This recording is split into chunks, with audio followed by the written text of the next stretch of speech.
2011 marks the centennial anniversary of naval aviation. Pensacola, of course, is known as the cradle of naval aviation, and today the celebration started aboard NAS Pensacola. Fox News reporter Hal Sherrick went to the base to take in some of that storied history. You may know it as the home of the Blue Angels, but it's much more than that. Naval Air Station Pensacola has been home at some point for every naval aviator for many decades. Countless aviators have earned their wings here, as well as support crews.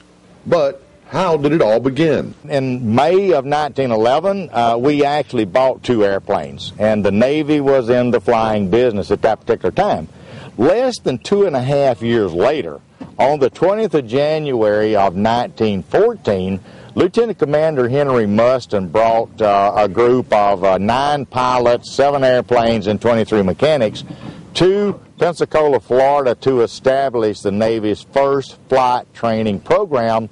And that's how NAS Pensacola became the Navy's very first naval air station. History had already been made in November of 1910 when the first airplane, a Curtiss Pusher biplane, made a successful takeoff from a ship, the Birmingham. It was a short flight that never made the landing zone, but it proved that it could be done, and the Navy allocated $250,000 to continue with experimental work. Pensacola Bay provided the perfect test area. Because the Navy in those early years really operated mainly just aircraft that flew from water.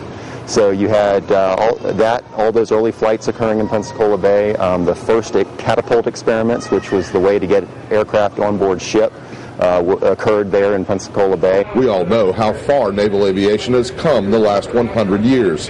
The Navy held a special service this afternoon to kick off a year-long celebration of its legacy. If you couldn't make today's ceremony, you're in luck. Fact is, you can enjoy the Navy's storied history of aviation every day right here at the National Museum of Naval Aviation.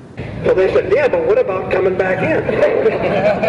How do you land this thing? We have over 400 volunteers here at the museum, many of whom have flown the aircraft here on display, and they give a lot of the tours and they greet people at the information desk, and really they're our unsung heroes because they are the ones that really make this place go. For me, it's interesting to see both what they did, how they accomplished it, so on and so forth, but also knowing how the ship operated.